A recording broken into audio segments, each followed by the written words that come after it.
அனைவருக்கும் வணக்கம். என்னோடய சேனலை சப்ஸ்கிரைபர் பண்ணிக்கோங்க. அதாவது பார்த்திங்கன்னா, ஜூலை மாதம் 9ஆம் தேதி கார்த்திகை தீபம் சீரியலில் என்ன நடக்குது அப்படின்னு சொல்லிட்டு பார்க்கலாமாங்க.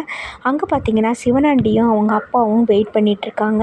இந்த சந்திரா வந்து ஏதோ ஒரு முக்கியமான விஷயம் சொல்கிறேன், நான் இன்னும் காணுமே அவனே அப்படிங்கிறாங்க. இல்லை வந்துருவாப்பா அப்படிங்கிறாங்க. உடனே அவங்களும் வர்றாங்க.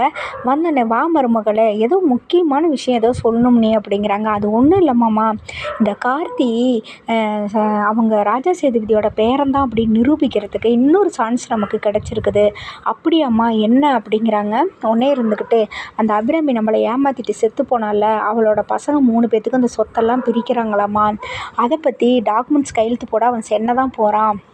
அங்கே வச்சு அவனை வச்சு கண்டுபிடிச்சிடலாம் அப்படிங்கிறாங்க. சரியாதாம்மா சொன்னேன், கண்டிப்பாக எப்படியாச்சும் அவனை நம்ம கண்டுபிடிச்சிடணும். கண்டுபிடிச்சி இந்த தரமாவது கொண்டுட்டு போய் நேரில் நிரூபித்து அவங்கள பற்றி அந்த கார்த்தி அவன் வந்து ராஜா கிடையாது, அவன் டிரைவரும் கிடையாது அப்படின்னு சொல்லிட்டு யாரை எதிரியாக நீ நினச்சிட்ருக்கிறியோ அவங்க பசங்களையே தான் நீ உன் பிள்ளை கல்யாணம் பண்ணி வச்சுருக்கிற அப்படின்னு சாமுண்டி சொல்லிட்டு நம்ம சொல்லிடலாம் அப்படின்னு பிளானை போட்டுட்ருக்குறாங்க. ஓ சரி அப்படின்னு சொல்லிட்டு இவங்க இந்த பக்கம் பேசிகிட்ருக்குறாங்க. அடுத்து பார்த்திங்கன்னா, கார்த்தி வந்து தன்னோட சுவாதியை கூட்டிக்கிட்டு அங்கே வந்து பாட்டு பாடுறதுக்காக செங்கல்பட்டு கூட்டிகிட்டு போயிருக்காங்க. கார்த்தி, ரேவதி, சுவாதி 3 பேரும் போயிருக்காங்க. அந்த பெரிய அரங்கத்தில் எல்லோரும் உட்காந்துருக்குறாங்க. அப்போ போய் அங்கே எல்லாமே அறிமுகப்படுத்திட்டு வாங்க போகலான்ட்டு ஃபங்க்ஷனுக்கு கூட்டிகிட்டு போகிறாங்க. சுவாதி எப்படியாவது பாட வைக்கணுங்கிறதுக்காக. அங்கே பார்த்திங்க அப்படின்னா, அங்கே மேனேஜர் இருக்கார். அவரை போய் கார்த்தி ஏற்கனவே தெரியும் அவருக்கு.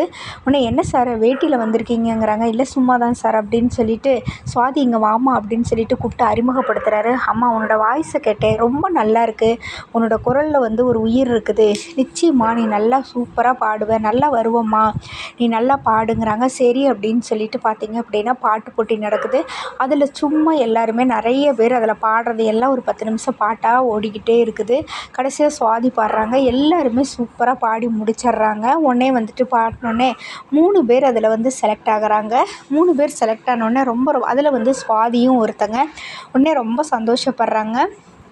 உடனே கார்த்தி, நாளைக்கு இந்த ஃபைனல் வந்து நாளைக்கு வரப்போகுது, அதுலேயும் நீ தான் ஜெயிக்கணும், அட்வான்ஸ் வாழ்த்துக்கள் அப்படிங்கிறாங்க. தேங்க்யூ மாமா, எனக்காக மெனக்கட்டு இவ்வளோ தூரம் வந்து செஞ்சுருக்கீங்க, எனக்கு ரொம்ப ரொம்ப சந்தோஷமாக இருக்குது மாமா அப்படிங்கிறாங்க.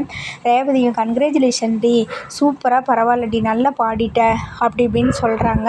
சரின்ட்டு அங்கே ஒரு பொண்ணு வந்திருக்காரு, அப்பாவும் மகளும். உடனே அந்த பொண்ணு மூணு வச்சிட்ருக்குறாங்க. உடனே அவங்க அப்பா சொல்கிறாரு, இங்கே பாருமா, அந்த பொண்ணெல்லாம் என்னம்மா, நீ தாம்மா ஜெயிக்கிற, கவலைப்படாத வாமா அப்படின்னு கூட்டிகிட்டு வீட்டுக்கு போகிறாரு. அப்புறம் வெளியில் வந்து பேசிகிட்ருக்குறாங்க. அப்படி கரெக்டாக அவங்க அப்பாவும் மகனும் வெளியில் வரப்போ அங்கே 2 ஹஸ்பண்ட் அண்ட் ஒய்ஃபு பேசிக்கிறாங்க. சுவாதிங்கிற ஒரு பொண்ணு பாடுனா செம சூப்பராக இருக்குது அப்படி இப்படின்னு சொன்னோன்னே அந்த பிள்ளைக்கு கோவம் வந்துடுது. உடனே அவங்க அப்பாட்ட போய், அப்பா என்னப்பா அந்த சுவாதி பாட்டை நல்லா இருக்குன்னு சொல்கிறாங்கண்ணா. அம்மா இங்கே பாரு, யார் பாடினா என்ன, நீ தான் ஜெயிப்ப, நான் இருக்கும்போது நீ எங்களை அப்புறம் நீ போமா அப்படின்னு சொல்கிறாங்க. அதுக்கப்புறமா கார்த்தி, ரேவதி, சுவாதி 3 பேர் நடந்து போயிட்டுருக்கிறப்ப அவர் கைத்தட்டி கூப்பிட்றாரு. ஒரு நிமிஷம் இரு ரேவதி, வந்துறேன்ட்டு போய் சொல்லுங்கள் சார் அப்படிங்கிறாங்க. நான் வந்து எவ்வளோ பணம் வேணாலும் தர்றேன், நாளைக்கு நீ வந்து அந்த சுவாதியை கூட்டிகிட்டு பாட வரக்கூடாது, அவளுக்கு நீ என்னங்கிறாங்க. எனக்கு ரிலேஷன் தான் சொல்லு சார். என்ன சார் இது, பணத்தை கொடுத்து இதெல்லாம் விலைக்கு வாங்குகிற விஷயமா, அதெல்லாம் வேண்டாங்க சார், உங்கள் பொண்ணுக்கு போய் நல்லா ட்ரைனிங் கொடுங்க, நல்ல திறமை இருந்தால் ஜெயிக்கிட்டோம் அப்படின்னு சொல்லிட்டு கார்த்தி போயிடுறாரு. பயங்கர கடுப்பாயிடுறாரு அவர். உடனே அவங்க பொண்ணை கூட்டிகிட்டு போயிடுறாரு. அம்மா நீ ஒன்றும் கவலைப்படாத, என் புள்ள தான்டா ஜெயிக்கணும் அப்படின்னு சொல்லிட்டு வெறியாக பேசிட்டு போயிடுறாரு. அதுக்கப்புறமா கார்த்தி, ரேவதி 3 பேரும் ரூம் எடுத்து தங்குறாங்க. அங்கே போயிட்டு ரூமெல்லாம் புக் பண்ணி எல்லாம் இது பண்ணுறாங்க. அங்கே போனோடனே ரேவதி மனசில் நினைக்கிறாங்க, நம்ம தனியாக தானே தங்க போகிறோம், எப்படியாச்சும் கார்த்திக்கிட்ட நம்ம ஐ லவ் யூன்னு சொல்லிடணும் அப்படிங்கிறாங்க. அங்கே போனால் 2 ரூம் எடுத்துடுறாரு கார்த்தி. உடனே ரேவதி கிட்ட, ரேவதி நீயும் சுவாதியும் ஒரு ரூமில் தங்கிக்கங்க, நான் தனியாக தங்கிக்கிறேன் அப்படின்னு சொல்கிறாங்க.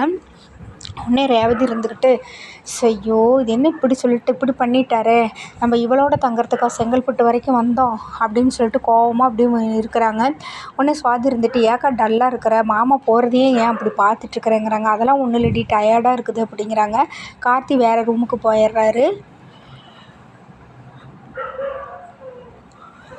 அதுக்கப்புறமா பார்த்திங்கன்னா ரேவதிக்கு ஒரு ஃபோன் வருது. அவங்க ஃப்ரெண்டு ஃபோன் பண்ணுறாங்க.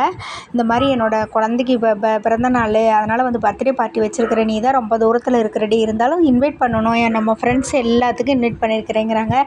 ஏய் இல்லைடி, நான் செங்கல்பட்டு தான் நானே ஹஸ்பண்டோடு வந்திருக்கிறேன் அப்படின்னு சொல்கிறாங்க. ரூம் எடுத்து தங்கியிருக்கிறேன்னா, அப்போ ரொம்ப நல்லதாக போச்சு, உன் ஹஸ்பண்டை கூட்டிகிட்டு கண்டிப்பாக வந்துருங்கிறாங்க.